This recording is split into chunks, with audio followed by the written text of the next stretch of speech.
আসল Toofan mister Shakib Khan. Thank you. আমি আসলে আজকে কিছু বলতেই আসিনি, আমি শুধু দেখতে এসেছি সিনেমা। আমি এতদিন ধরে খুব অপেক্ষায় ছিলাম, আমি কখন যাব কখন সিনেমাটা দেখব, আর এই মানুষগুলোর জন্য অপেক্ষা করছিলাম। আর রফিকে তো বারবার বলছিলাম আর স্ক্রিনিং কবে হবে, কবে স্পেশাল স্ক্রিনিং হলে আমি এক্ষুনি যাচ্ছি, দেখে নিচ্ছি। যাই হোক, আজকের দিকটার জন্য, আজকে দেখার জন্যই ওয়েট করছিলাম।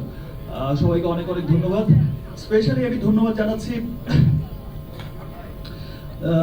আমার দেশের মানুষকে, যারা হচ্ছে তাদের ঈদ পরবর্তী সময়ে এই কর্মব্যস্ততার মধ্যেও এই যে এত এত শোজ, তারপরও টিকিট পাওয়া যাচ্ছে না। আমার ফ্যামিলি বলে ভাই টিকিট দেই, অমুক বলে টিকিট দেই, ভাই টিকিট দেই। সত্যি আজ মনে হচ্ছে 100 কোটি 25% কিন্তু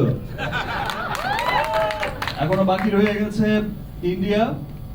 হিন্দি ডাব হয়েছে তো, যাই হোক না ভাই, ঠিক আছে, ওটা ইন্ডিয়ার জন্য রেখে দিলাম। প্যান ইন্ডিয়া রিলিজ হবে আর ইন্টারন্যাশনাল রিলিজ হচ্ছে। This is the first time আমি হচ্ছে আমার রেমুনারেশন হচ্ছে 100 কোটিতে 25 কোটি, আর 200 কোটি হলে 50 কোটি। Thank you.